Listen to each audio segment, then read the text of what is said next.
the first town board meeting of 2020. Make the pledge, please.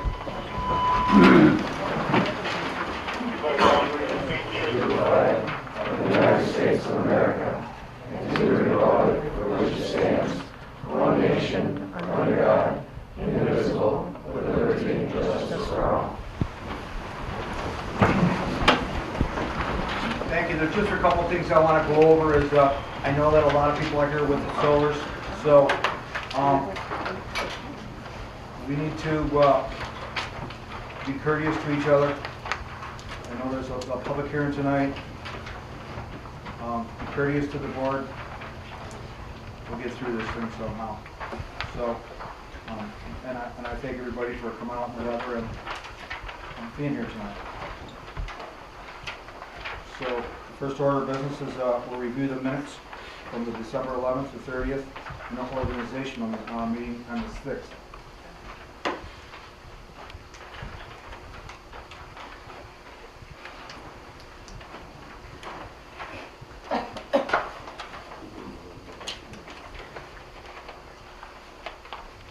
On resolution 23, we had a question on the 6th. I talked to Paul. That's all set to go. Good. Okay, yep. That month is to qualify for disability. That's what that's for. So you know.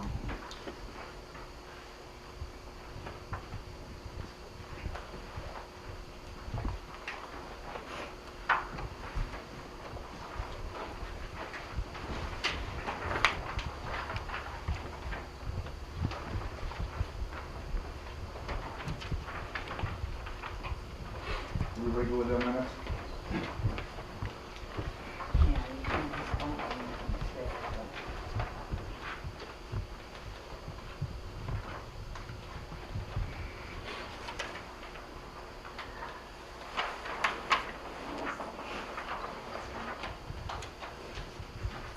It's the same thing.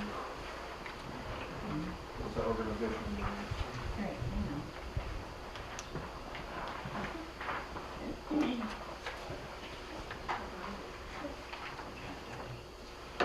Your motion to approve that? So moved. Motion. I'll second. Motion second to approve the town board minutes from December 11th, 30th, and the 6th. Any discussion? If not, all in favor say aye. Aye. Opposed, the same. Carried. Josh, would you like to read the public hearing? Sure. I make a motion to open the public hearing to adopt a local law imposing a moratorium on solar energy installation and devices at 7:04 p.m. Second.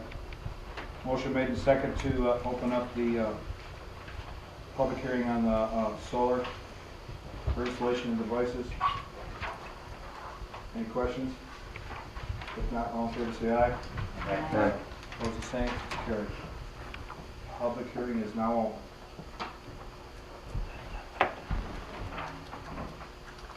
Mr. Boyle? The local law that was adopted in 2016 is proposed to be amended or at least examined by the Planning Board. And that process has already begun, and it is necessary, I believe, to impose a moratorium for 12 months to allow the Planning Board to do a diligent job in reviewing that local law and to create an amendment to it if necessary, which would be in accord with the revised comprehensive plan and would also address any new and different information that comes to the Planning Board. When the Planning Board has finished that process, it will make a recommendation to the Town Board as to whether or not the local law number 1 of 2016 should or should not be amended, and if it should be amended, in what form that amendment should take place. The local law that you are adopting tonight simply gives the board, the planning board, the time to do its job and to do a thorough and complete job before it makes a recommendation to the town board. It does not endorse or oppose the solar energy application that has been made by Excelsior.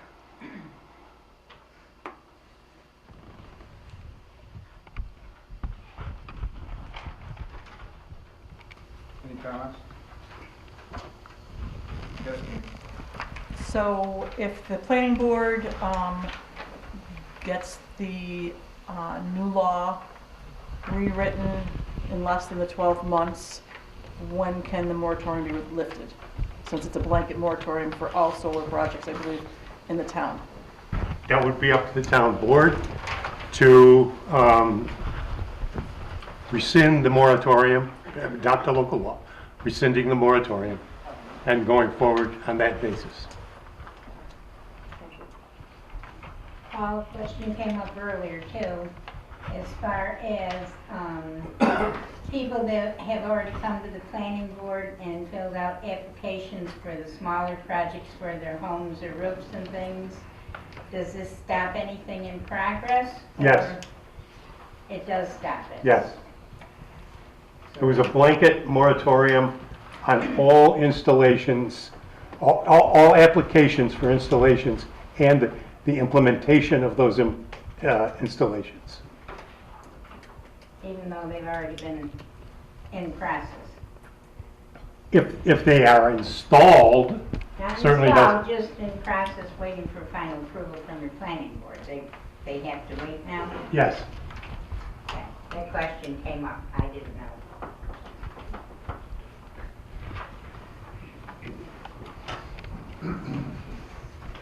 Any others?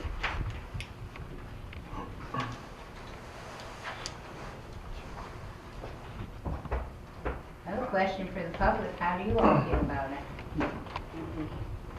I think I should have been coming to a whole lot more town meetings, because Yes. I didn't know anything about it. I didn't know anyone had applied for solar power for their homes. I mean, would all of us be qualified for the town to impact the whole general vicinity? I mean, it's over 3,000 acres of solar panels. They're two different things. So Okay, well, the planning, George, you want to explain what the tiers are in the law that you're working on now? The revision to the zoning law that we have is proposing 3 different tiers. Tier 1 would be household type solar projects, roof mounted or perhaps attached to the side of your building. Tier 2 would be smaller, perhaps ground mounted projects sitting in your back lawn or something like that. And the 3rd tier would be larger projects that don't fit either the definition of Tier 1 or Tier 2. Tier 1 and Tier 2 are pretty much limited to household, small business type projects that are going to provide solar energy for either their household or their own business or something like that. Tier 3 covers everything above and beyond that. Keep in mind, it does not cover in any way, shape, or form the Excelsior project. Why is that? Those are the tiers that we're working on right now.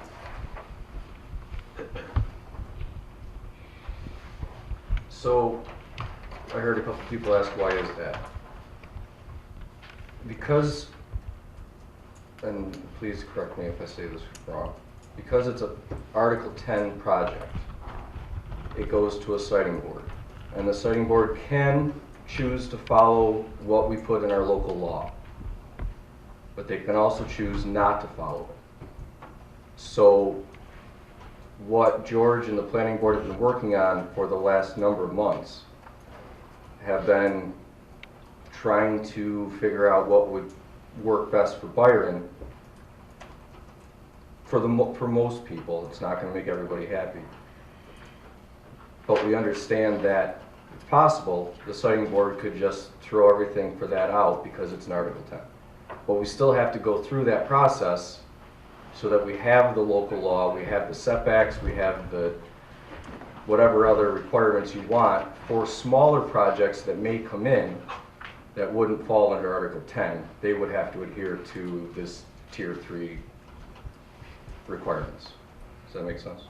What are the Tier 3 requirements exactly? There's Is it a like 3,000? 3 pages of them. They're working on it through the planning board. I think George could probably, I'm not going to pretend to. So this would, the proposed solar panel thing would be a Tier 3? It would, Yes, it would be included in a Tier 3 system, but because of its size, it's an Article 10. So I don't know Article what 10 an is. Article 10 is. It's an Article 10. You want to go through that one? Just, Article 10 is an amendment to the Public Service Law, which applies to large solar electrical generating facilities over 25 megawatts. And if the proposed installation is over that limit, the installation is subject to a panel of called the siting board. Siting board is made up of 5 members of the state administration and 2 members appointed by the legislature as ad hoc members who must be members of the local community. As you can tell from what I have just said, the siting board is controlled by the folks in Albany. And it is going to be their judgment as to whether or not the installation is proper and adheres to the regulations. It can, as Josh said, it can require the company that's doing the installation to comply with the local law. However, if the local law imposes conditions that are considered to be onerous, the siting board can override the local regulations. so there's no way that this thing is incumbent? By the It's way not it's true. No. Um, I was talking to a gentleman from Oakfield. Pardon? I was talking to a gentleman from Oakfield last week, and he said they tried to put this in Oakfield, and Oakfield just changed their law, so you could only do, say, the Article 1 and 2. Is that a true statement? No, That's not true? Then what happened in Oakfield? I don't know, but I can tell you that just by the mere fact that Oakfield changed their law wouldn't necessarily exclude solar installations. It may be that the company chose not to because of whatever they did, but it didn't have to quit the project. Paul, you need to mention that the Article 10 process had to first get the real estate signed up. And that was step 1. So they're aware of that. Yeah, there are. 35 acres that to do the project has been signed with landowners. That was the stage 1 for the process to begin. Yeah. And they have they are in the process of doing the meeting the requirements of Article 10 in regard to the stipulations that will be in effect going forward in the permitting process. Gentlemen. So I might understand the moratorium wouldn't affect the big solar project, but just the residential ones? It's a 12-month hold on that? Residential and smaller. Small commercial. Right. So it's got nothing to do with the big project? Absolutely nothing. Yes, sir. What's the setback from these solar panels to somebody's property? They're gonna be like right up to the yard or? No, they last, probably, and a lot of your questions probably could be answered at the planning board meeting. There's now gonna be the first Wednesday of the month, okay? Correct. So, a lot of these questions come up, or your answers come up last night. They're now, George, and Kenny, are we talking 250, 300 feet, 300 feet from the residence, from the structure? Correct me if I'm wrong? That's a number that we're looking at within the town's new proposed local law. Correct. Once again, does not apply to the Excelsior project. Not at all. However, they did say that, I think that number come up from them, if I'm correct, that that's their norm. But they could change it if they want to. I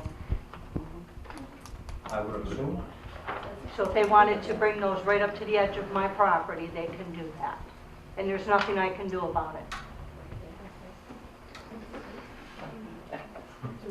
Article 10, I would assume. Let Kenny address. Kenny. Sure. My name is Kenny Chandler. I'm from Next Air Energy, the developer for the Excelsior Solar Project.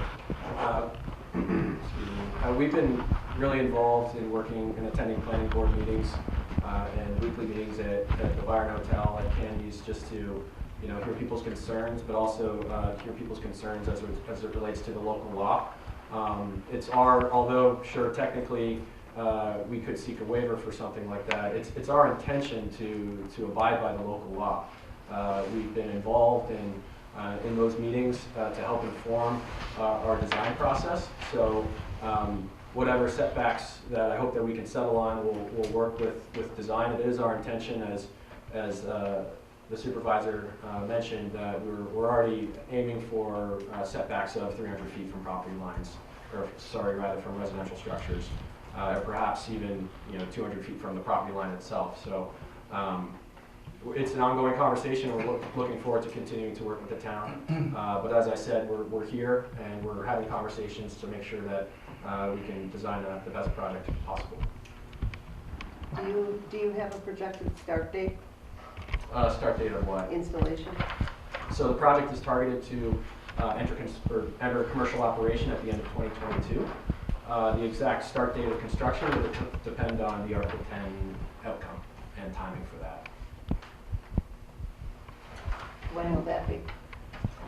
What is the current status of the Article 10 application or process? So we've been conducting a number of field studies and other studies that are required as required by the Article 10.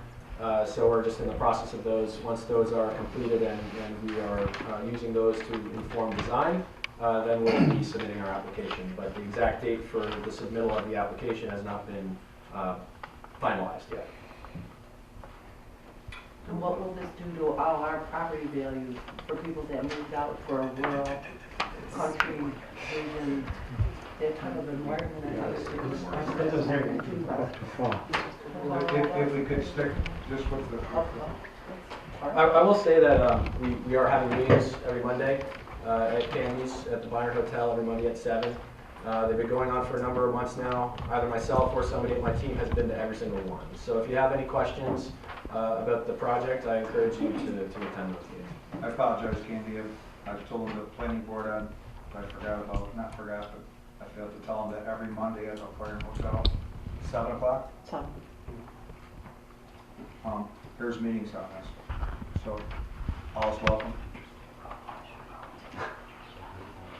So would you be able to answer questions about our taxes being lowered when this does go through? Because Or is that not for this conversation tonight? It is not for this conversation. It's really up to the assessor to evaluate each piece of property and how much of an effect, either positive or negative, the project has on that piece of property. And that's not a decision that will be made by the planning board, the town board, the zoning board, or anybody else. It's the assessor's decision. And it doesn't have anything to do with anything that is political or subject to public discussion. It's a matter for the assessor to determine that in his expert opinion.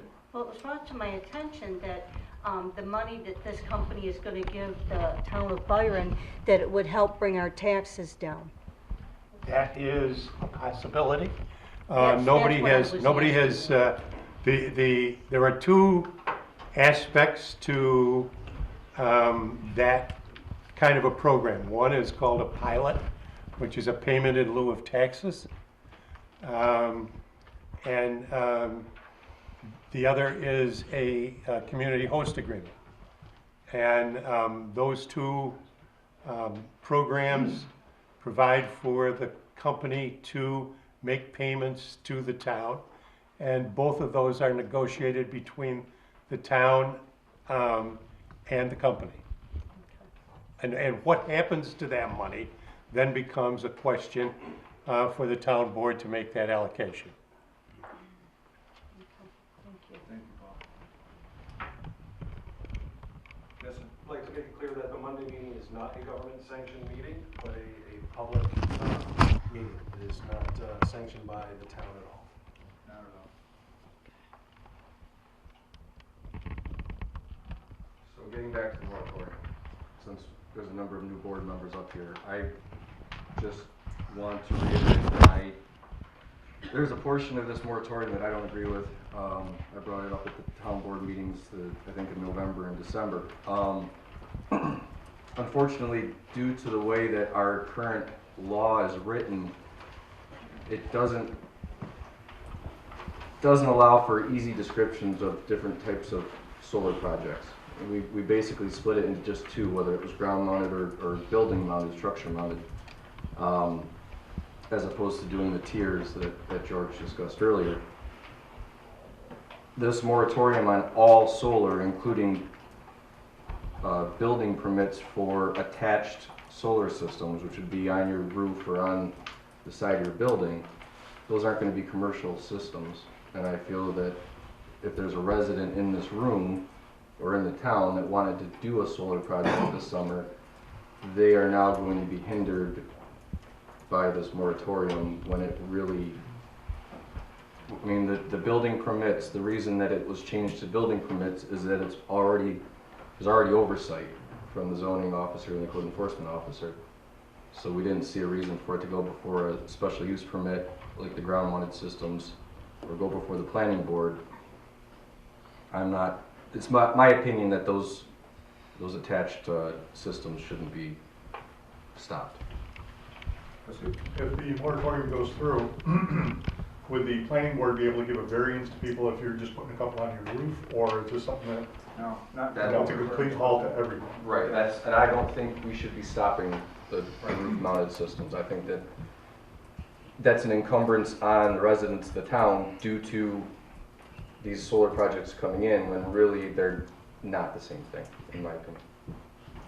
I agree with Josh. I think that if people want to put the solar panels on their roof, that they should be able to do it. I don't think the town should be able to say, no, you can't. Steve? But does it open us up for a legal fight in that we're not creating even playing field for everybody across the board until we decide what tier 1, 2, and 3 is? Because if suddenly you're saying, hey, it's all right for them to put solar panels there, and somebody comes to you and wants to put a 10-acre solar panel on the farm, but that's considered commercial, that can't happen. Neither one has got the setbacks and everything in place by the planning board right now. Which is why I was, unfortunately, you're right, we don't have tier 2, 1, 2, or 3 defined in our current law. we have them defined as ground mounted or structure mounted. But that structure mounted system is automatically, you know, there's a set size it can only go up to. Nobody's got a 10-acre building, at least not in the road, so it's automatically capped. Whereas, you know, a commercial system, and they're not the only system that's been asked to come into town, those would be under the moratorium. So it could be a blanket thing. The building mounted systems are going to be for small businesses and residential use, and we're capping those right now. But I don't necessarily see that we should be. So, I'm sorry. Instead of a moratorium, can you just do an amendment to the current law stating those tiers in there? That's the council. Yes. Well, I don't think that the town, I don't think that the planning board is ready to make a definitive recommendation to the town board as to what that ought to be. And the question is, should there be a moratorium? And Josh has a very valid point. That was discussed at the time that this local law was drawn up. There was a discussion as to whether or not it ought to cover every type of solar installation. And the decision was made by the board at that time that it ought to cover everything. If this board now decides that they would agree more with Josh's position, then they will not adopt this local law. They will not adopt a moratorium tonight. It will instruct me to go back, draw up another local law, and have another public hearing at the next town board meeting. That would be the process if the board agrees with Josh.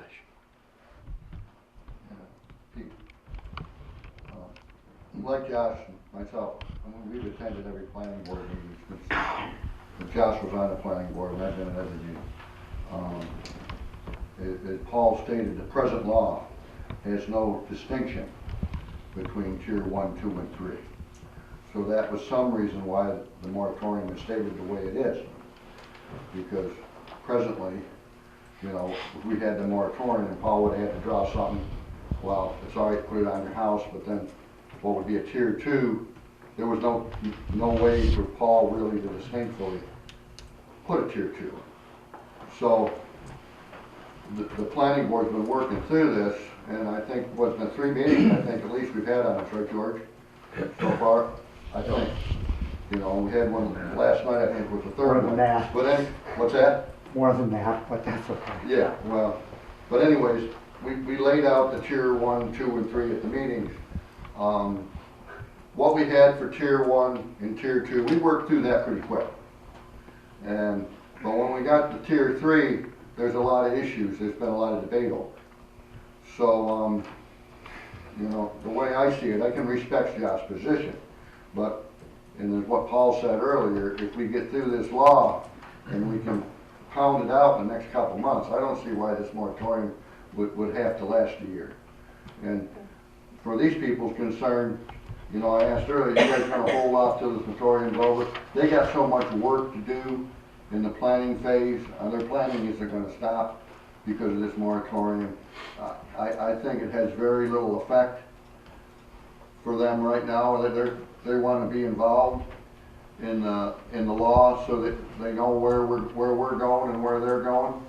But as I say, I think the first 2 phases, step 1 and the tier 1 and tier 2, is pretty well ironed out. And we can get through tier 3. It's going to take, I think, a couple more meetings of some serious debate, and we would encourage public input. But I think we can work through this. I don't think it probably has to last a year to get this law hammered down the way we want it. So I think that's where it stands now. So with the right involvement and stuff, I think we can work through it. Otherwise, unless you want to go through this whole process again, they're going to have the law 3/4 done before we even get the moratorium. I don't want to go through the whole process again, and I don't think everyone in the town grasps what tier 1, tier 2, and tier 3 are. You and I do because we've been to those meetings. But we can't, the moratorium can't focus on tier 1, tier 2, or tier 3 because they don't exist yet. So I'm looking at the law that Mr. Boylan wrote up, and because the way that our current zoning speaks to solar systems, it's either ground mounted or structure mounted. The ground mounted needs a special use permit, structure mounted needs a building permit. I'm not an attorney, but as I read through section 2 in the first paragraph here, Town of Byron hereby declares a 12-month moratorium on the acceptance of applications of special use permits for solar energy systems, ground mounted, and issuance of building permits for solar energy systems attached pursuant to the Town of Byron Local Law 1 2016. It doesn't say anything else throughout the law that I saw where it identifies the type of solar structure we're discussing.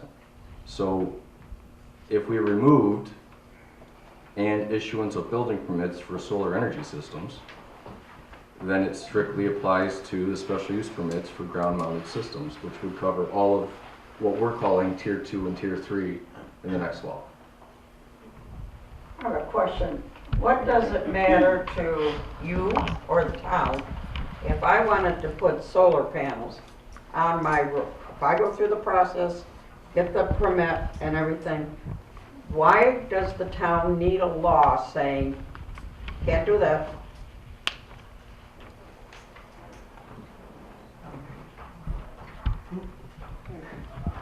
I guess I would, I mean, that's why we have zoning laws, so that, and that's why you get building permits and special use permits, so that it's done in accordance of our town laws.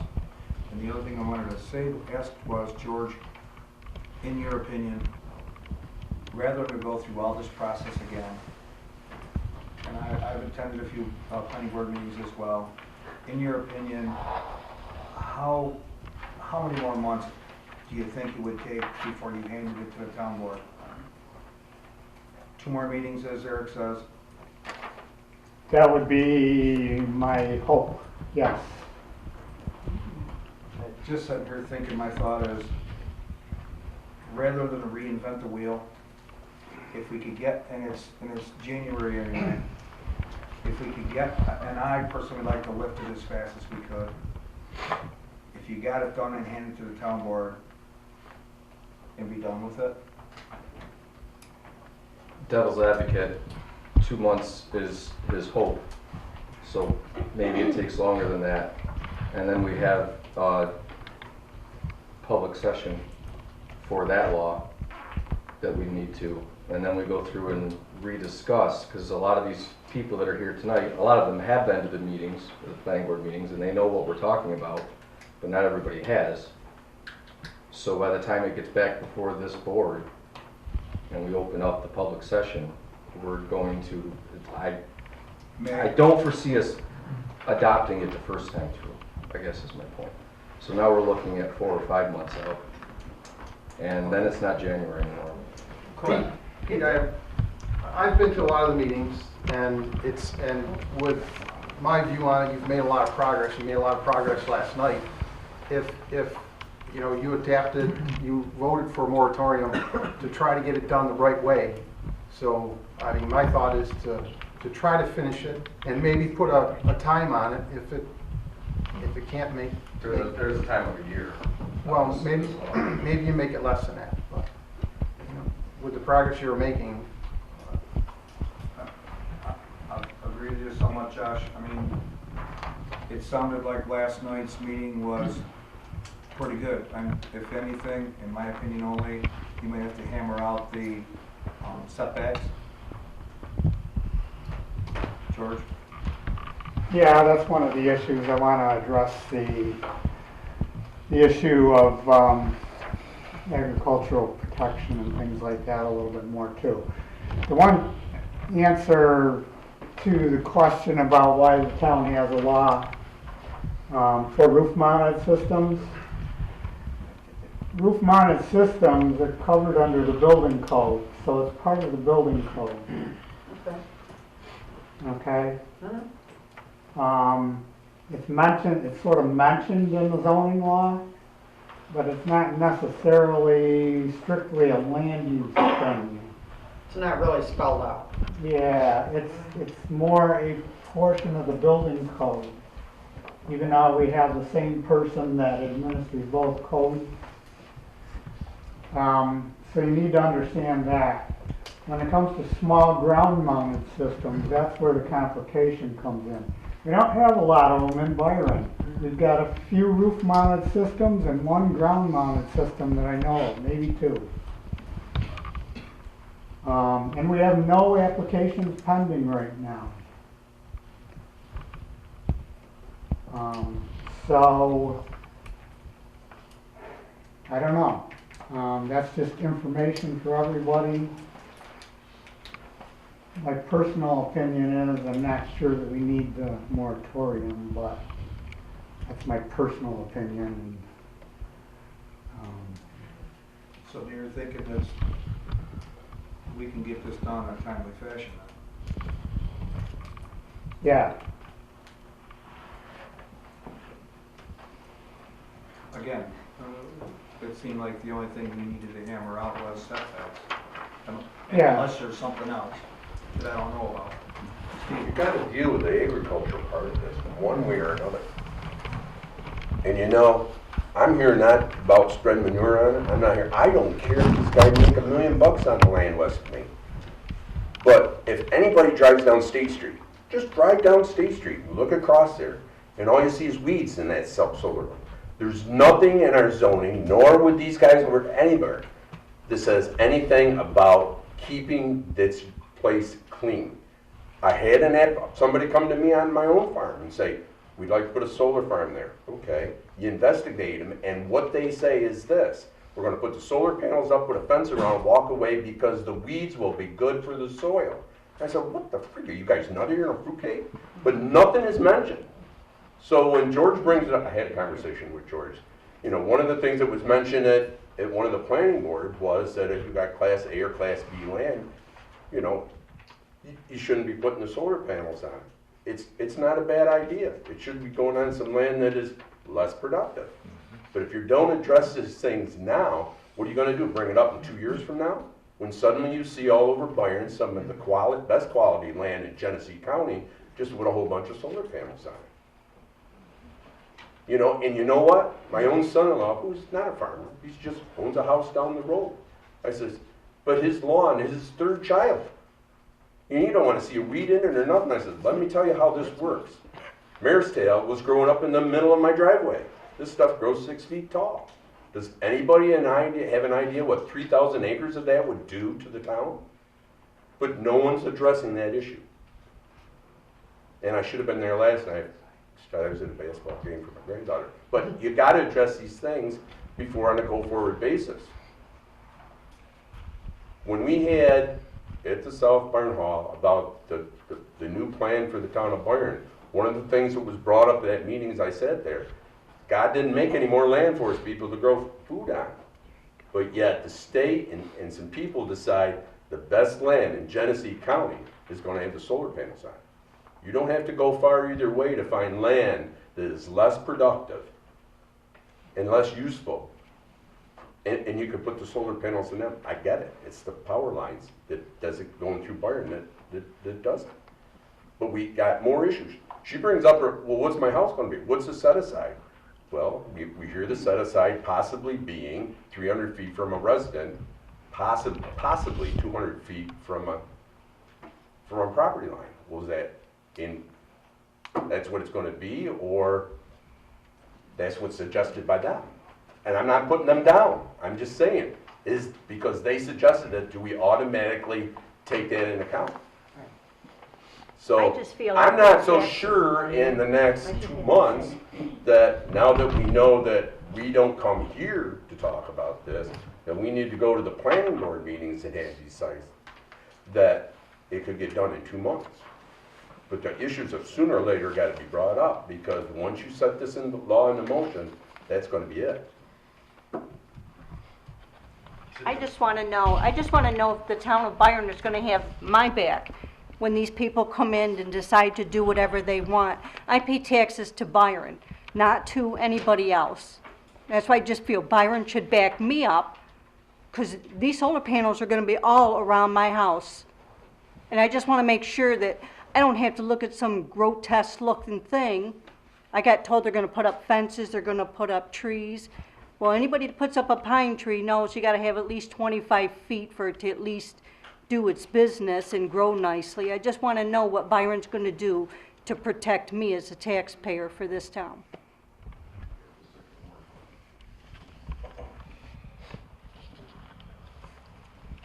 Can the 300-foot be more? Say it's gotta be 1,000? Wait a minute, don't get me wrong about the 300 feet, I'm just saying. That's a question for the it's- planning board, Yeah. not for the Okay. town. We gotta stick to the moratorium. I think, again, as I said, I think your best bet is they just change it to the first Wednesday for questions like these. But there'd be 3 Mondays between now, 2 or 3 Mondays between now and then, that For the hotel as well. the same discussion takes place. Yes.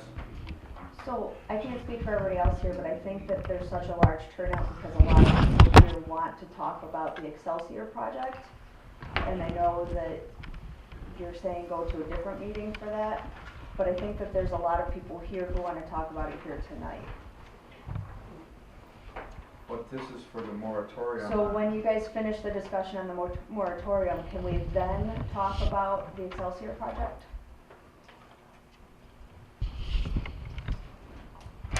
Public comments at the end. Yeah. Yes. You don't have much choice on that one. No. End of the meeting and the public comments. Just by how many questions there are, I think that there's not enough information for any of the 3 tiers. So I think the public is trying to tell you that we need to put a hold on this. So you're telling me you want the moratorium? Yes. Yeah. Yes. Okay. But that only covers residential, doesn't do anything for the big project. Sorry for It does now. not cover anything for the big project. It covers for tier 1, tier 2, tier 3. But it gives boundaries to the larger project. No, They might not be binding. Excelsior to look at our zoning and take it into account. They don't have to follow it, but they can look at it. But again, the Excelsior project is not the only project that's being proposed in the town. There was another So, which is why we still have to continue through with it. And so yes, the Article 10 can be outside of it, but we still need to have these tiers and the setbacks and everything else finalized. Right, we need a moratorium to do that. She's got a question. Yes, sir. Yeah, what is the sense of urgency that I seem to be feeling about these potential individual solar projects? I understand there's nothing on the books right now as far as applications. Correct. An old saying, measuring twice, cut once. Do it, get it right, get it done. The only thing I mentioned about urgency was if we had, I thought we were close to hammering it out, was then we wouldn't stop the other people in tier 1 and tier 2 from getting what they want. As I understand it, there is no waiting line at this point. Correct. Correctly. So, All right, thank you.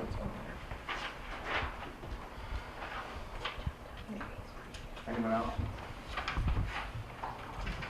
Can we make a motion to accept this? We got it. Is it a resolution or a motion? No, it's a resolution to adopt the local law or not, as it appears before you on the 2 pages that I'm sure you have in front of you. If anybody wants me to read the whole thing, I will, but I don't know whether it's necessary or not. Yeah, Paul, could you please read it? I'll move the resolution, but could you please read it? Okay. Right. Is hereby enacted by the Town Board of the Town of Byron, New York as follows. Section 1, title.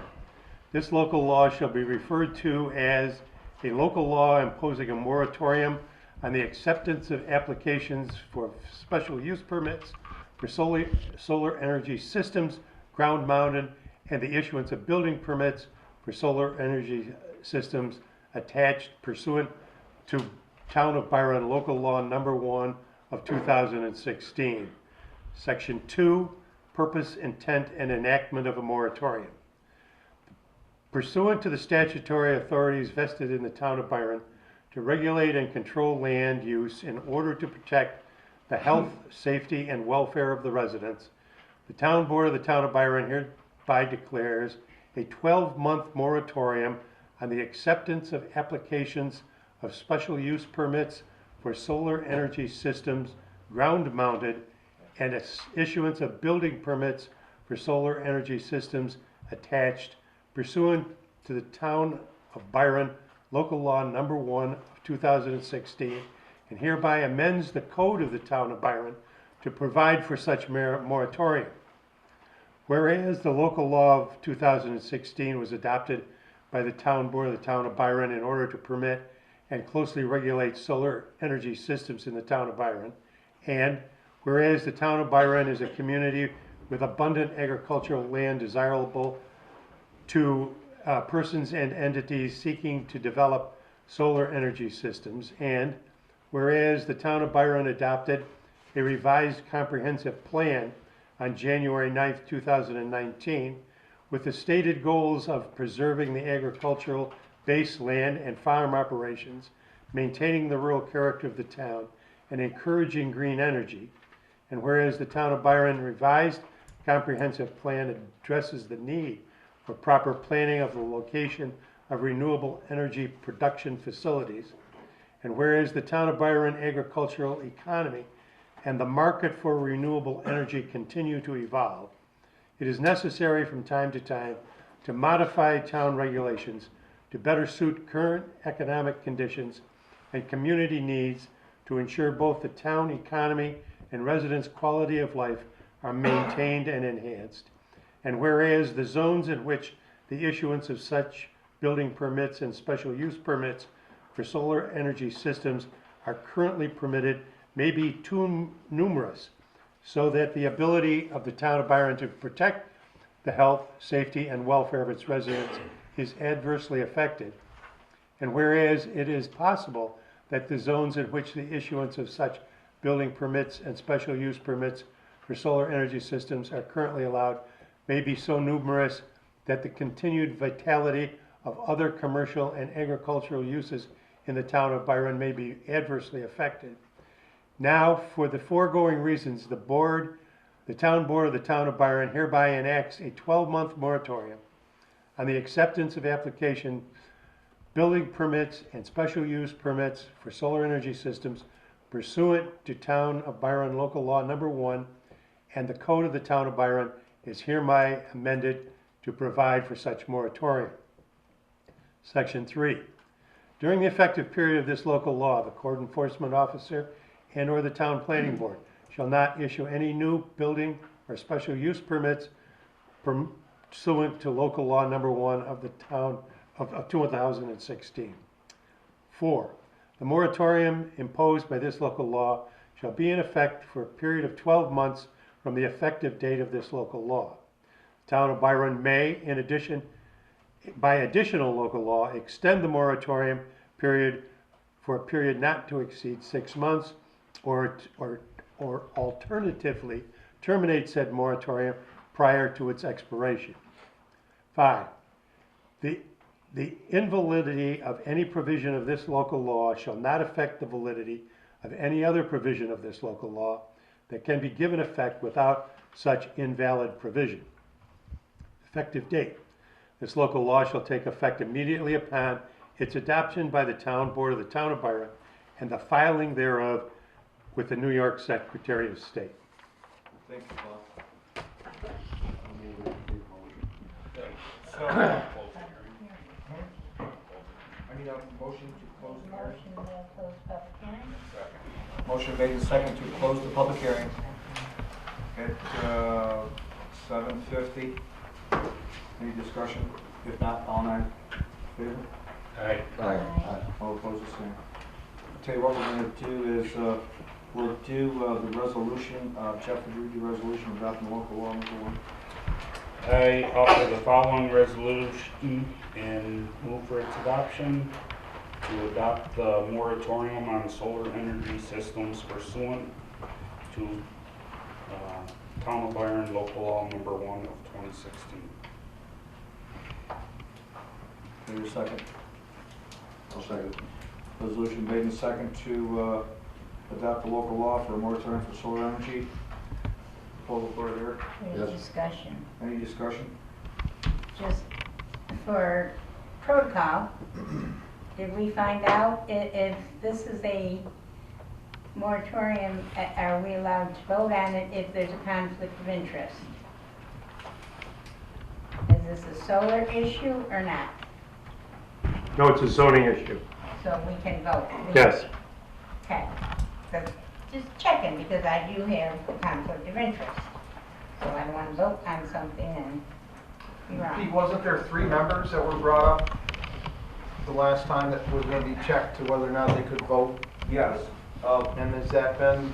I just said that this is a zoning issue, not a solar issue, so that the question of conflict of interest does not arise on this question.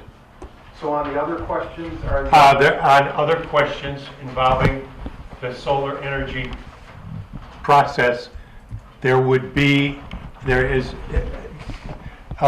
Sue is conflicted and has conducted herself in such a way as to absent herself from any decisions.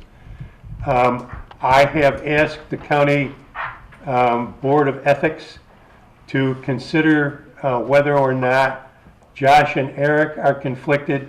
We do not yet have an opinion from them. And so at this point, the lack of an opinion from county planning or county ethics would allow them to vote if they do not, in fact, feel as though they are conflicted. It would be up to their own conscience at this point, not having a decision from the county ethics board. and what would the board do? The board is good with that? To let them decide? That's your conscience. 2 members left. Pardon? How could you guys vote? There'd only be 2 members left and then have a. That is the big issue here, and that's what we're running into difficulties here. And that's why. That's not a question for tonight.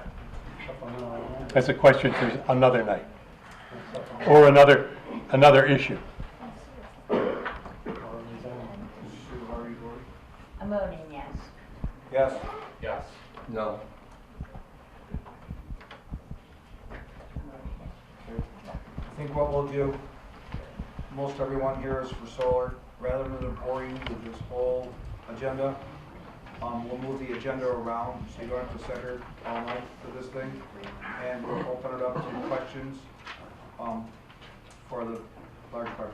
Jim? I would like to address the board. Mr. Supervisor, town board members, residents of Byron, for those of you that don't know me, my name is Jim Lankin and I lived in the town of Byron for almost 70 years. I'm here tonight representing the Byron Association Against Solar. For those of you that are here tonight as members, thank you for your support. Our membership now exceeds 150. Byron Association Against Solar is here tonight because we are against the construction of the Excelsior Solar Project in the town of Byron.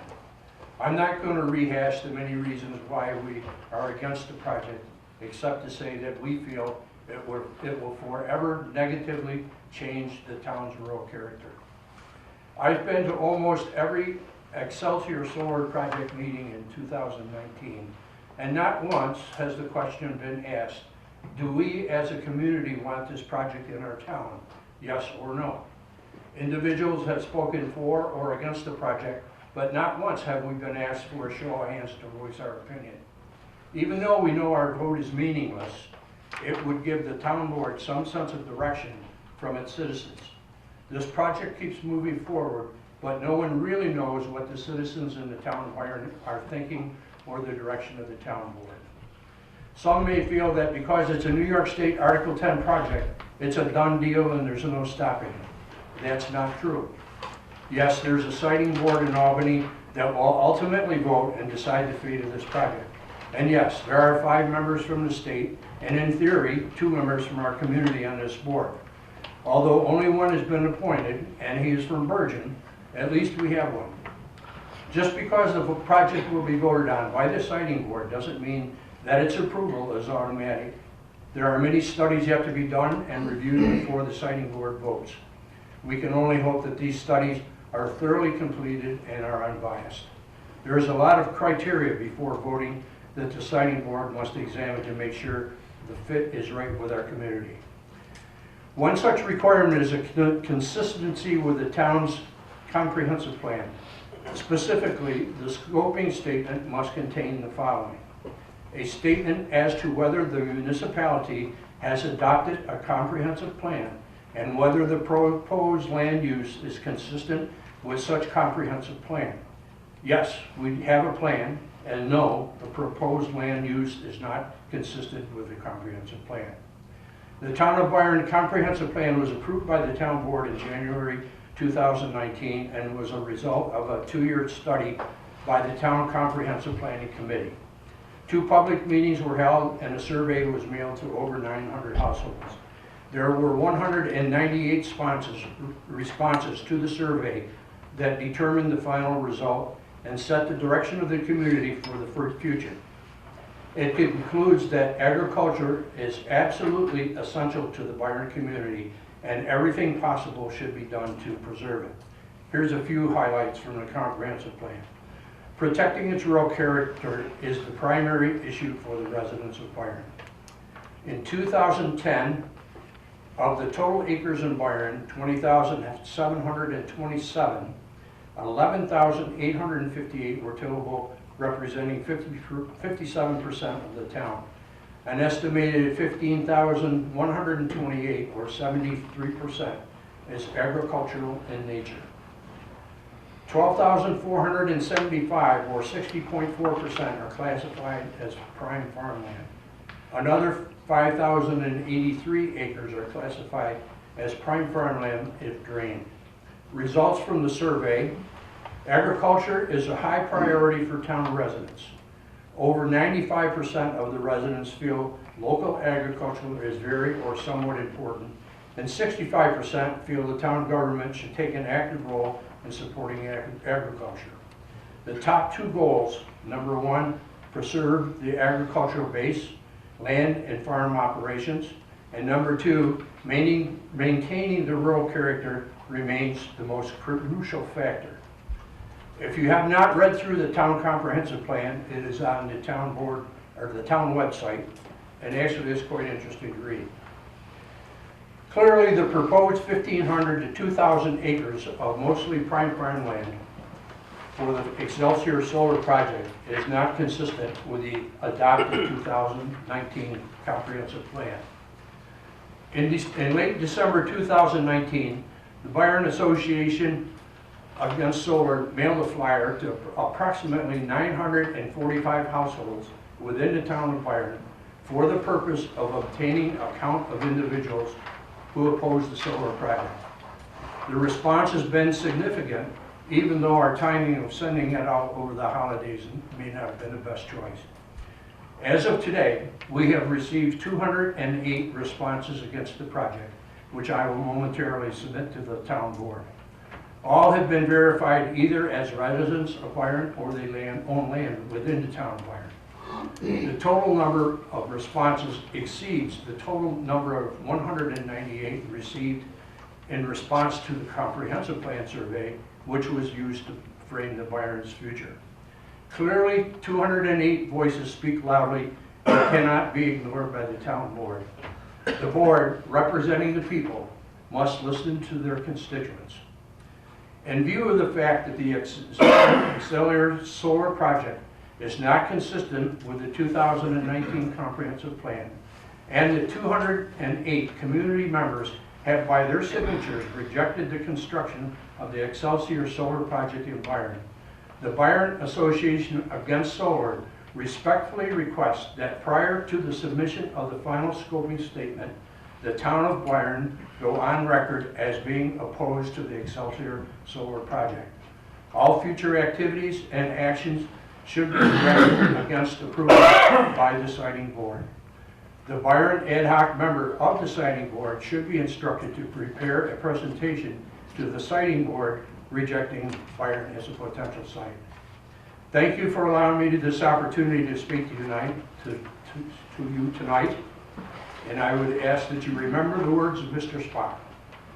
Logic clearly dictates that the needs of many outweigh the needs of a few. Respectfully, Jim Wankin, Byron Association Against Solar. Thank you.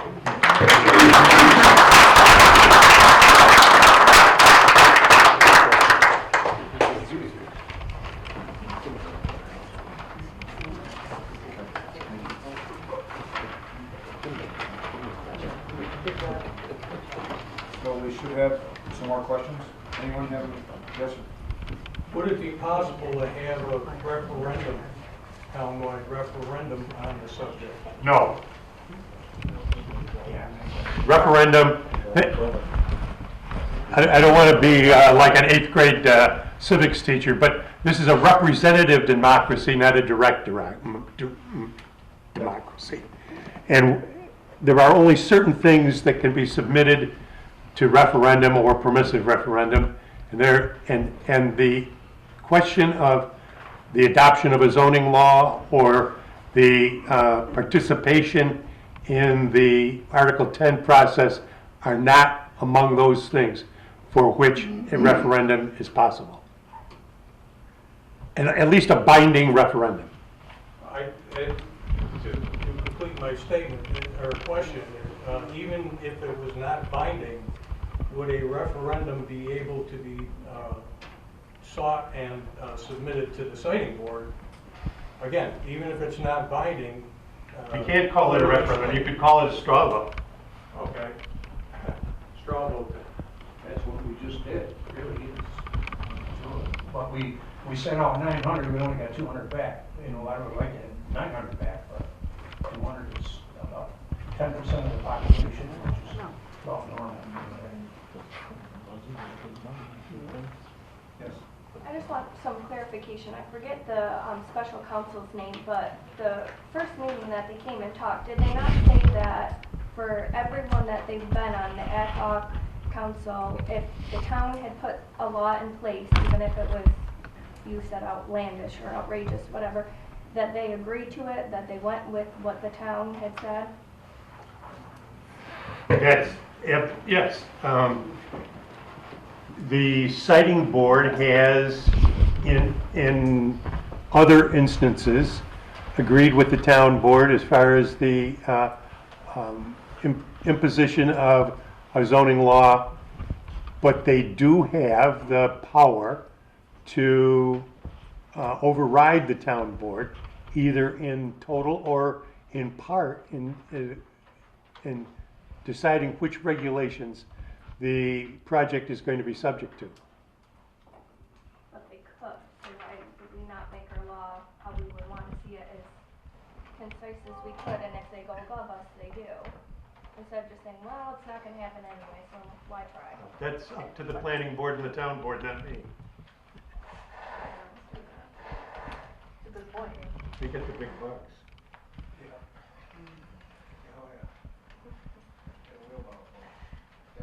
What is the population of Byron?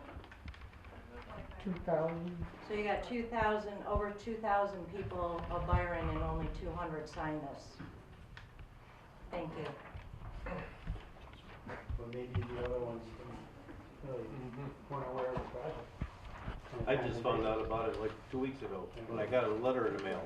I knew nothing about it. All these meetings for the last year.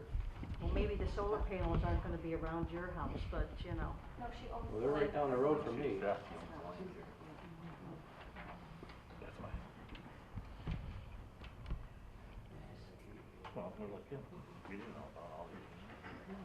Any other questions?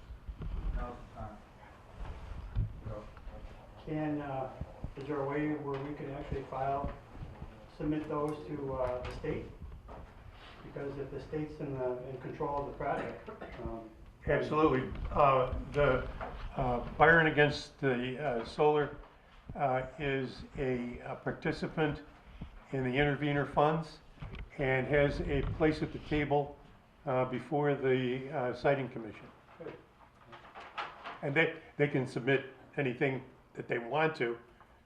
So even though we have the 200-something signed forms, that if more people protest the project or are against it, they could submit something to the state too? Yes, Okay. there will be a time after which you can't do that, but that time is a long time from now. Okay, great.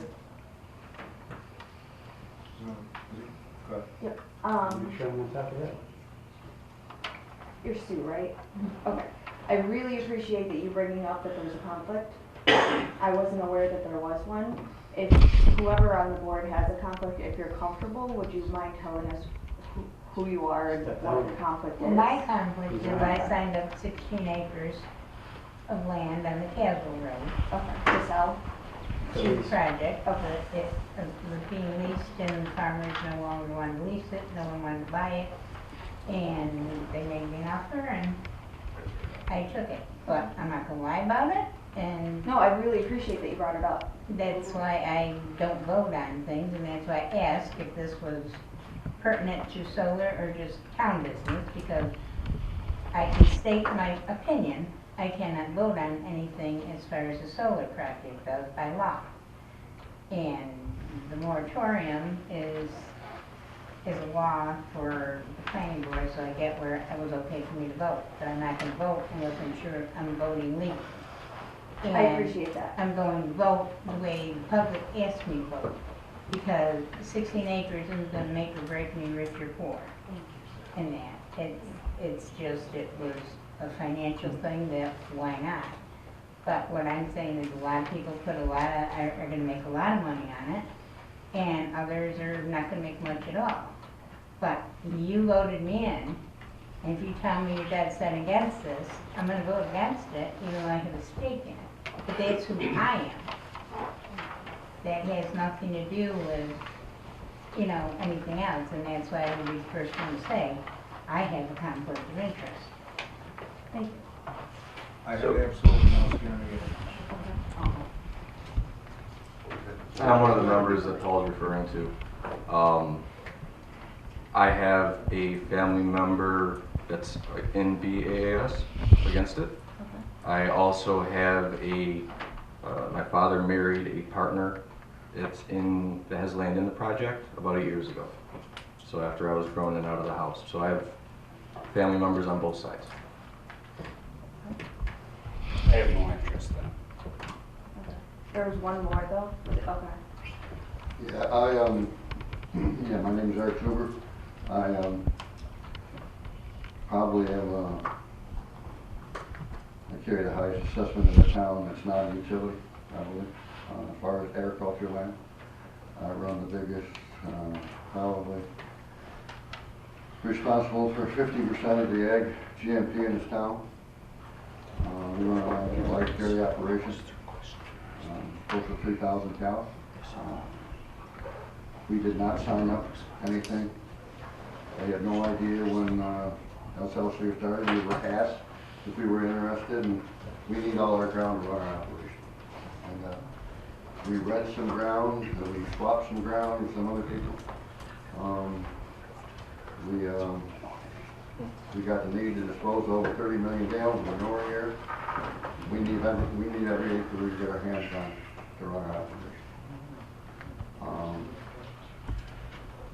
I'm not totally against solar. I bought a farm in Sweden. It's not a very good farm. It's kind of out of the way. I guess 3 years ago there was 3 farms in Sweden that signed up for solar projects. We were one of them. We signed for less than half the value per acre that these farms here signed. Of the 3 farms in Sweden, mine's the only one that's made it through Planning Board and Town Board. I suspect sometime in late spring or early summer they're going to start setting panels. The way the project came out, I think it's good for the town. It's definitely good for the school. And all that is not an Article 10 project. all that power will be used in Brockport. And I think long-term it'll be a good project. My conflict is how it affects my business here, and how it affects the agriculture land. I don't have anything against small solar projects, that remain local. I got some issues with taking the very best agricultural ground in this town, putting panels on it, and move the power a long ways away. I think there's carbon credit. I think in the next, if you watch the Democratic debates on TV, you'll hear carbon credits mentioned. Nobody really knows or understands carbon credits. I think within 15 years, carbon credits are going to become the most important thing in this town. I think it'll be more valuable than the corn or any other crop that's harvested here. And if this project were to come in and maintain itself, I think our carbon credits will be lost because they're going to be transferred out of here. Agriculture, if properly done, I think is carbon credit neutral or positive. I think we've changed farming practices to make it that way. I think carbon credits are going to be extremely valuable, and I've tried to impress this on the planning board so far it's fallen against ears that don't really want to listen. But I think it kind of, I run this analogy. I said it's 1870 with the Indians, when the government took the land away from the Indians and put them on the reservation. That's where carbon credits are right now. It's 1870, and I think the day will come to be the most valuable thing this town has. And I don't want to give them away. Thank you, Eric. Pete, yes.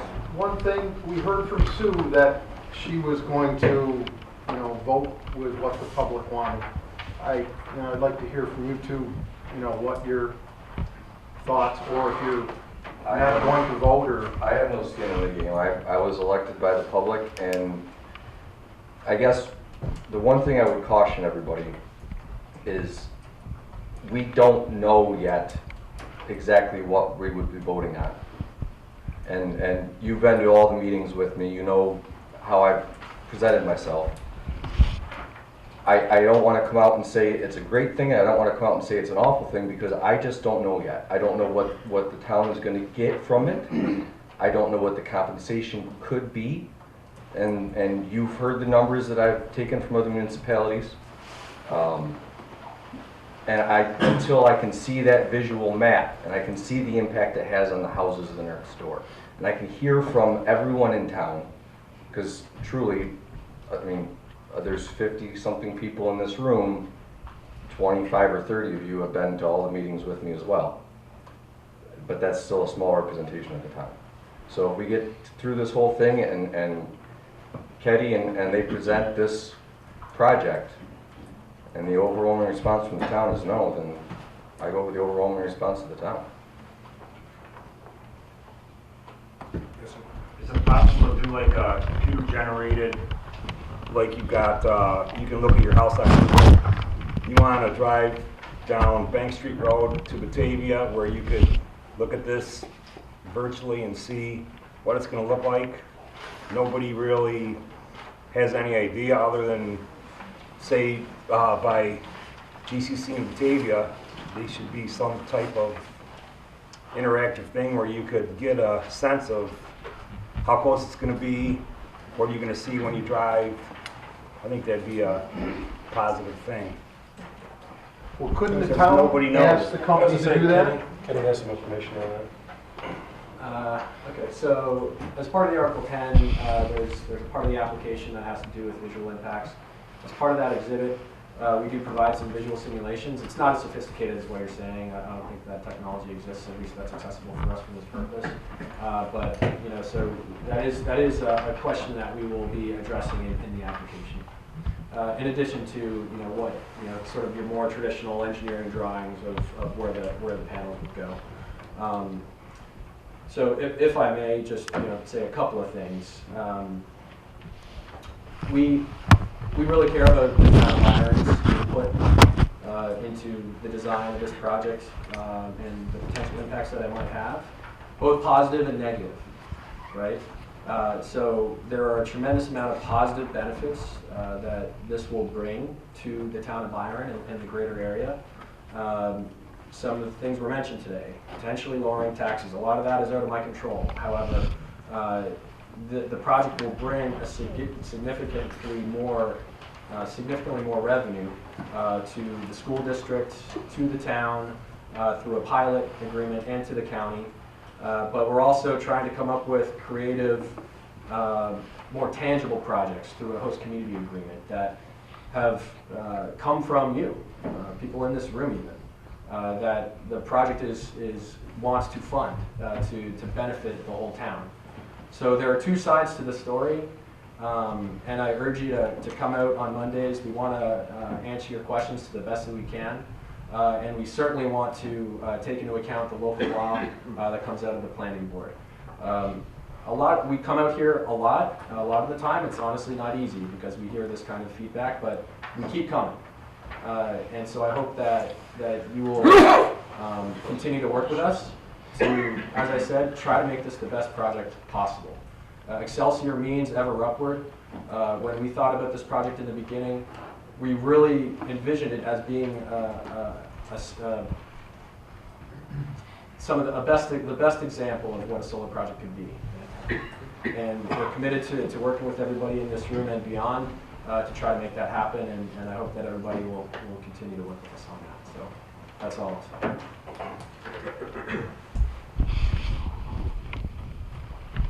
Anyone else? One final thing. Sure. I almost That's what we're here for. I'd like to get everybody's concerns addressed. So now's the time. Okay, so there've been unofficial meetings at the hotel on Mondays. So my understanding, please correct me if I'm wrong, there's no official committee through the town of, a group of people that would look at what the people of the town want and that would, in the words of the moratorium, represent the interests of the residents. Is there a committee like that? And if not, can we put together an official committee with the town? Town board can form any kind of a committee it wants to. Certainly, the people from Bath constitute a committee of people who are expressing their opinion. But if the town board feels as though it's important enough, they can create a committee and nominate people to that committee by the members of the town board. That there's, just as the people in Bath have formed a committee, there's nothing that prevents anybody else from forming a committee which would help the town board ascertain the feelings of the people in the town. I would like to see something like that. No offense to Bass, I don't consider you an official town committee. Like we're a group of people, but I would like to see something official, like an official town representation. Well, that would be kind of like a link to the process, having the committee, having the input like frontline. That's a good idea. Sure. Would they be eligible for some of the intervenor funds that are like That boat sailed. At least for the preliminary study, the intervenor funds have been spoken for, and the time to apply for that has expired. When the actual application is filed, there will be more intervenor funds available, and it may then be possible, I'm not sure that it's probable, but it may be possible for another group to apply for those intervenor funds that are available for the application. Steve? The question for you for that part of it is if this young lady, don't know her name, wants to have the town board set up a committee, be officially the town board, would that not come from that first batch of money that the town got and subsequent batch of money, because it would be linked to the town of Byron? I'm asking a question, I don't know the answer. I'm not sure I know the answer either, but I don't think so. Because it was specific as to what that money was going to be used for. Okay. The application was very specific. The intervener funds, the way I understand it, first group of intervener funds was, I'll give you the account, I think it was $98,000. And the way that, you know, it was the Public Service Commission that, I believe, to decide how to divide the funds up. The town got half of them, Bass applied, and got a quarter of them. There's a quarter of them that now have yet been allocated. Okay, now where these interfunds are going to get used is to bring in expert witnesses before the signing board. And the town is probably, I assume, this is my first town board, but I suspect the town is going to use, when they've hired outside counsel, the Baldwin group, they've hired the engineering group, and the engineering group's basically going to be charged with checking Excelsior's engineering to make sure they're in line.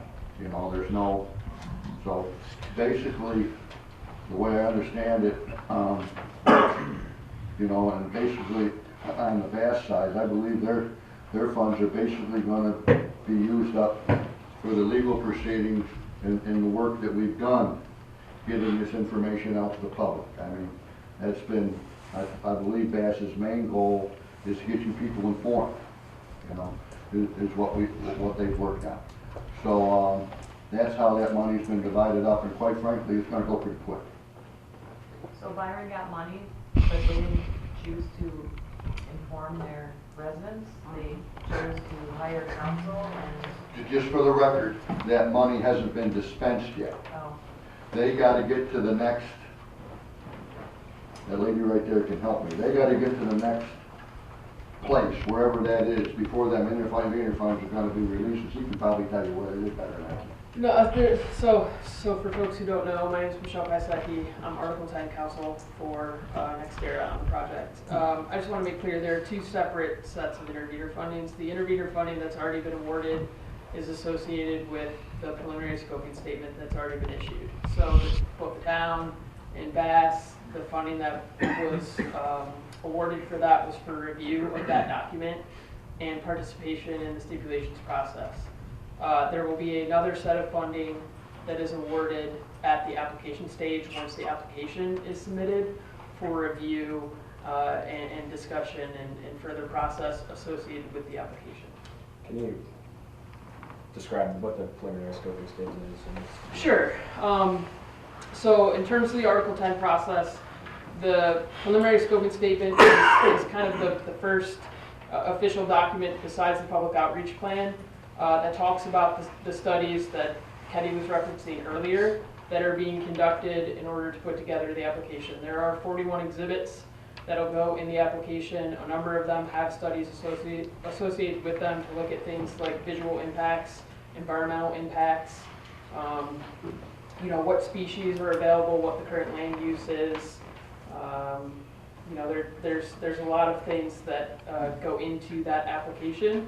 That document describes what is going to be included in those studies. I think it's 176 pages long, so it's pretty voluminous in terms of what the company is going to be looking at and what's going to be included in the application.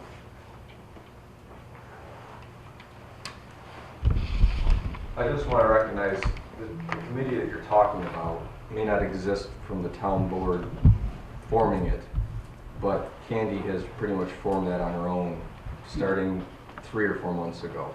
So she has hosted every Monday, with the exception of a few weeks around the holiday, an informal meeting that NextEra has always sent a representative or 2 or 3 to, and a number of the town board, or town members, not town board members, have attended.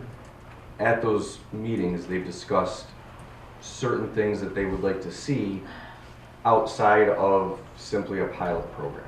You know, so if you know, we talked about community solar, we talked about townwide garbage pickup, we talked about making sure that water continued through the entire town. We talked about cable and high-speed internet and government All buildings. kinds of benefits. all sorts of different things. So it kind of exists, it's just not by directive of the town board. No, we've asked the town board previously about that, and it, yes, correct.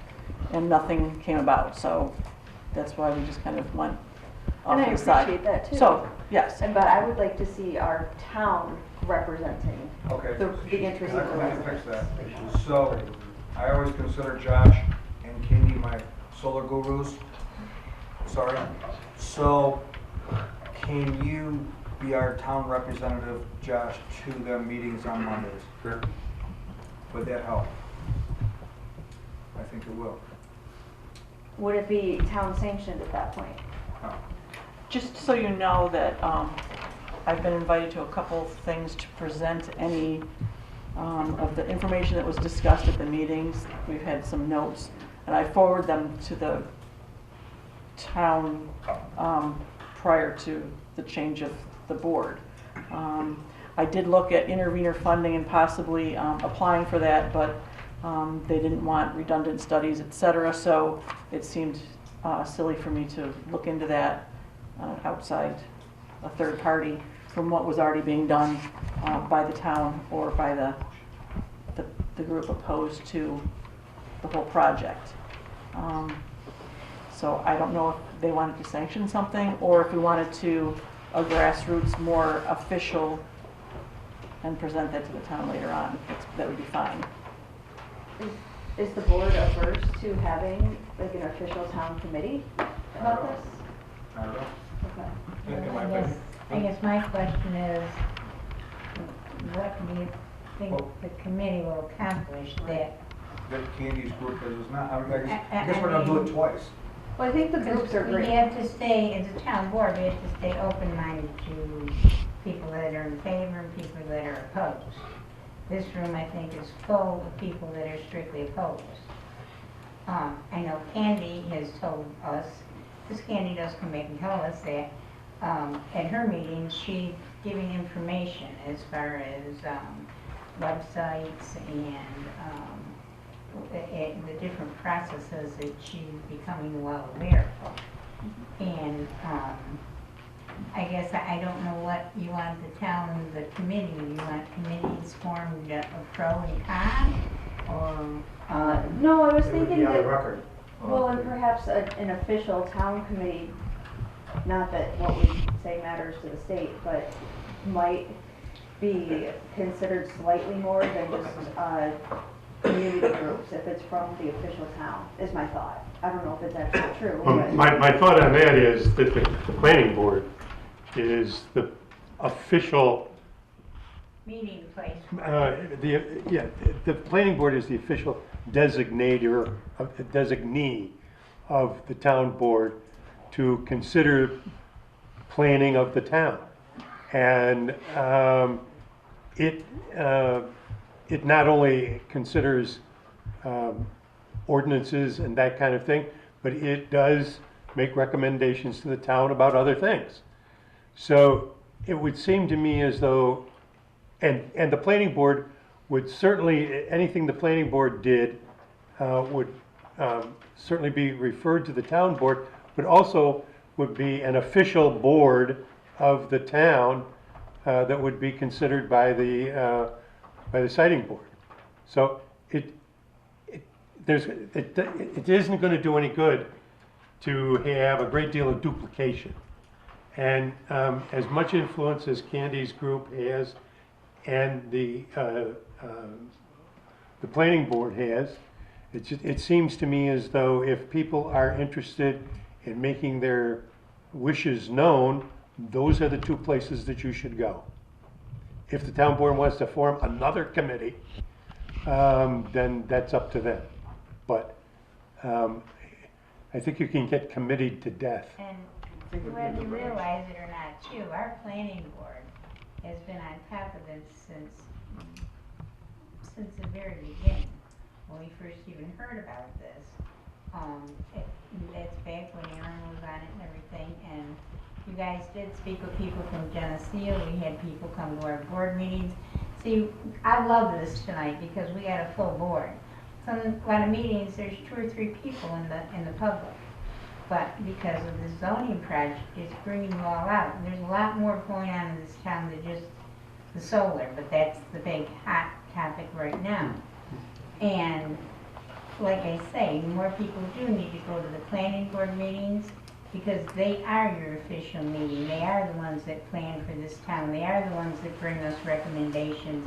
And they are accepted and noted by this board to listen to what they're saying. It's more of a channel of information. So the public, be it a group, a committee, an individual, needs to make their ideas known to the planning board, which brings it up to the town board, which brings it up to the siting board. So again, there's a channel that needs to be followed.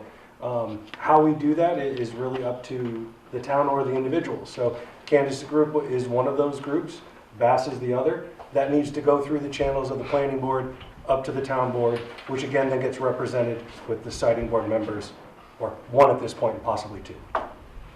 Well, prior, there were no meetings that I went to at the hotel where a member of the previous board attended. That's correct. Are we in trouble if any of the members attend? Like if I No, go, you can attend as an individual or as a representative of the board. You can't have more than 2, because then you get a meeting, and you don't want to do that.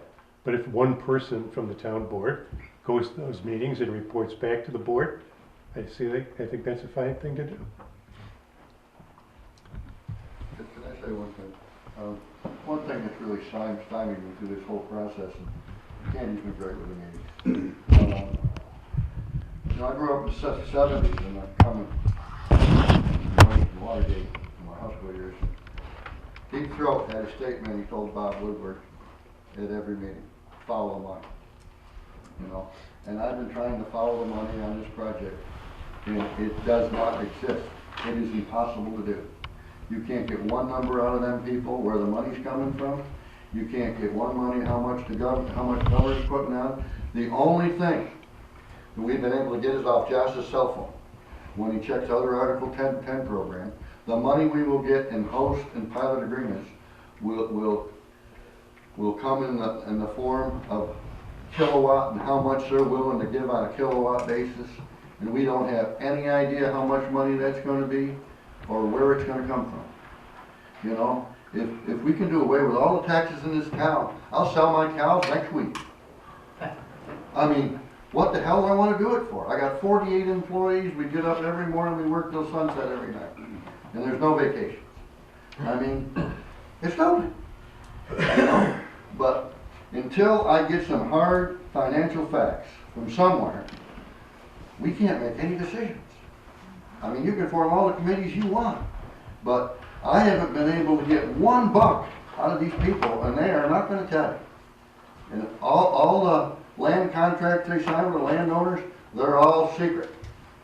I got figured out what they are, but that's beside the point. I guess that's my job. Well, it may be your job, but you don't have a damn idea what you're doing.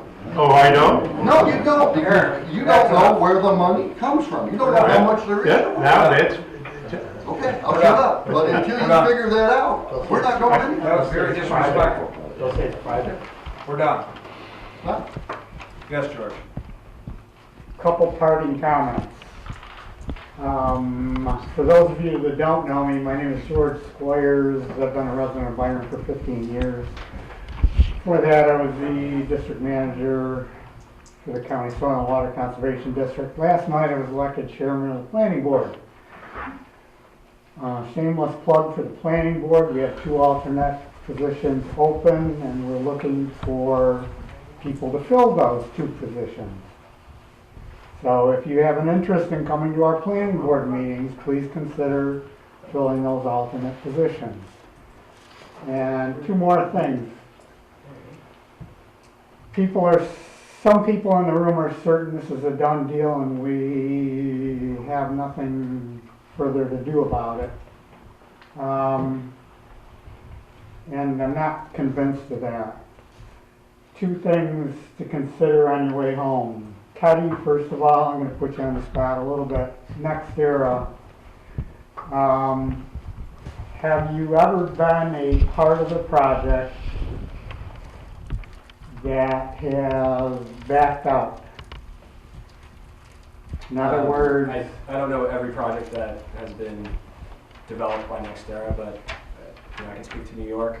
We're actively developing a number of projects in New York under Article 10, and we are pursuing all of the ones that we've started the Article 10 process for. okay, and that list is increasing all the time too. A year ago, this project was announced by the governor. And since then, NextEra has put in applications for several other projects. I have no idea how many more projects you have going on in New York alone. And you have projects all over the United States and Canada? That's correct. Okay. But keep in mind, at some point, it's entirely possible NextEra could say, the money's not there, we're not going to make any money doing this project, or for some unknown reason to us, or any reason actually, they could back out. One scenario. Another scenario, we have the siting board, 5 members in Albany that are all agency heads that sit on the siting board, and they're going to make a decision on whether or not to issue a certificate for NextEra to build a project in Byron, or not. They may decide it's not a good idea. So, it's not a done deal by any stretch of the imagination. I have to admit, it's my personal opinion, that because Governor Cuomo announced $1.5 billion toward 20 different projects, of which Byron was the largest solar project last year, there's state money in there. So possibly, again, my opinion, the decision of the siting board is somewhat slanted in favor of the state. But again, that's my opinion. Like I'm told, I'm wrong. And maybe I'm right. Maybe I'm wrong. We'll see.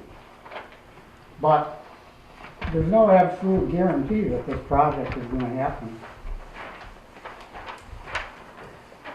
Thank you, George. I'm done.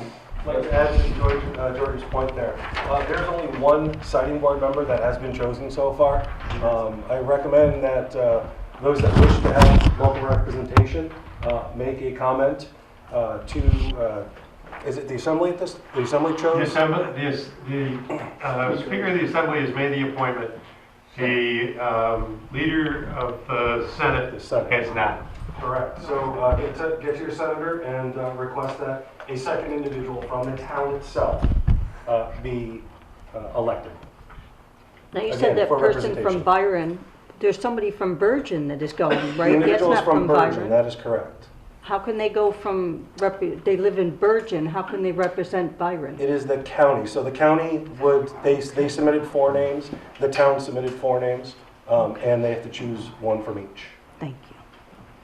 Thank you, Ben. Any other questions?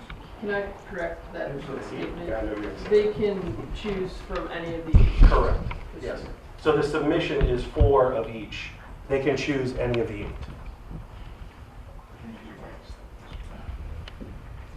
Can I say one last thing?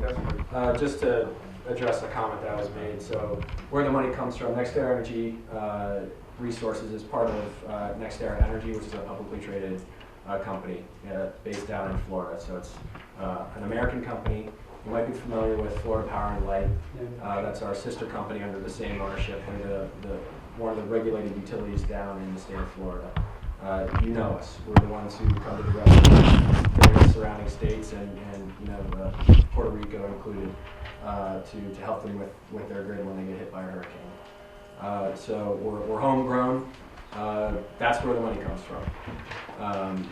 So I just want to urge people to think about the benefits that this project brings It'll create hundreds of jobs, create a lot of clean energy, and bring a tremendous amount of benefits vis-a-vis additional tax revenue to the town and really tangible projects through a host community agreement that we're really looking forward to defining with you and bringing them to reality.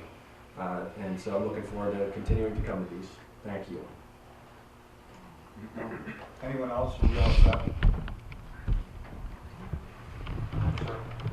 What happens when, well, not to get into detail, but in the winter time, we get some pretty rough winters around here. Solar panels get covered with snow. And you got those, I looked at graphs, I don't have them right now, but I've looked at graphs where there's a period of time during the winter, solar panels are covered with snow and not creating any energy. That's just one of many, and I always reverse engineer and look at the downside. We already know what the positive side of the solar panel, obviously if it was so great, everybody would have a panel in their house already. I always look at the negatives, like a doctor rules out, you know, anything as far as problems, and then you get down to the you know, what's best for the project and how it's going to benefit the town and its people. You have this project here, which is going to be one of the biggest in New York State, not the country. And where's the power going to? And who is it benefiting? And in this project, it's benefiting a few locally, but as far as the residents, I understand, you know, you want to work out some, you know, highway building or garbage or whatever, but when it comes down to, you know, I mean, we can go round and talk about it, and it just gets a little overwhelming. But the whole thing is, hey, you have a solar panel, it collects the energy, boom, you know, you create energy and you create too much. Then obviously, where's the power going and how's it going to benefit us? In other words, what he was saying is, you know, this is an agriculture county. This county is on the map for being one of the most successful counties, if not town, to be able to survive on agriculture. And I give him a lot of credit, seriously. I have tears in my eyes to say thank you to the farmers that have created this county to actually basically have a county that's agri-corporate or corporate agriculture. Now when it comes down to the solar end of it, long story short, farming can go on forever. Obviously, you know, if you go back centuries, you know, I mean, farming's been around forever. It takes individuals that get up 2 or 3 o'clock in the morning to actually make it happen. We're here, tax bases are the way they are because of the farmers. I lived in Rochester, my taxes were a lot higher. I moved over here and taxes are a lot lower because of what this gentleman does. So, my point is that you have a project this big, which we all know what solar does, but then we have to concentrate on what the negatives are of the solar project itself as far as the whole idea of collecting the sun and creating energy, and how does it benefit us? I mean, that's what I've gotten out of it as far as from other people. Yep. That there needs to be a benefit for the town and for the people. I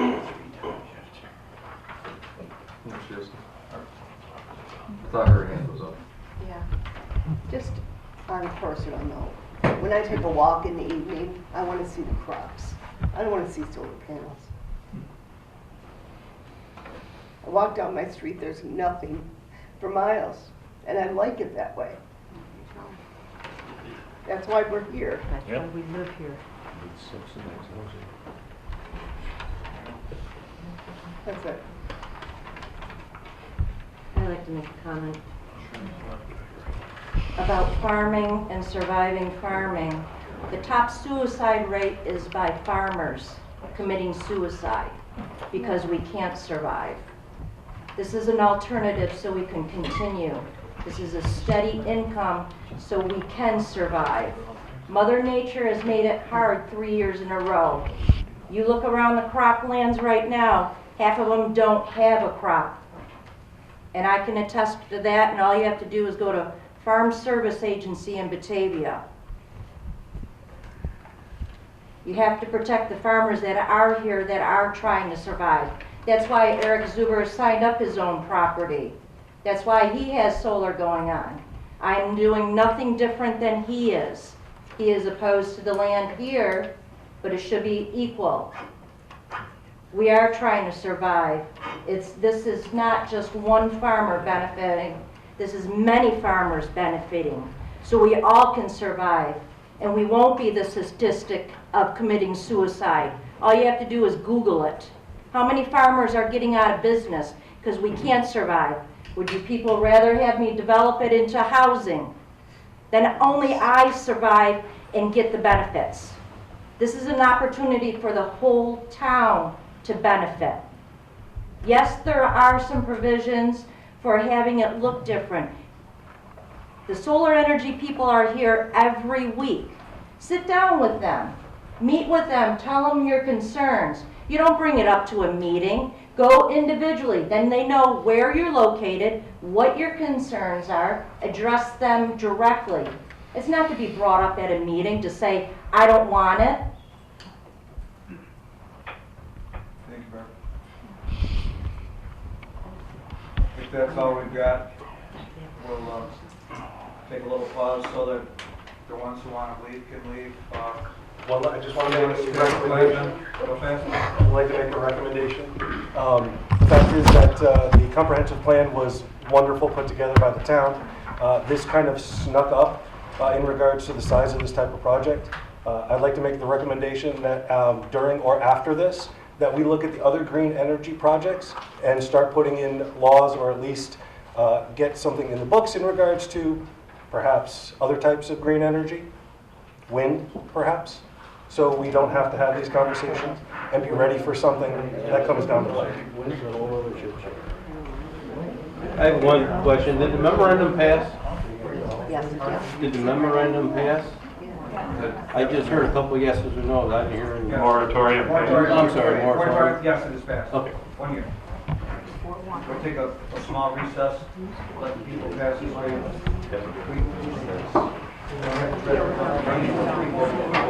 Sorry, saw the elephant in the room. Hey.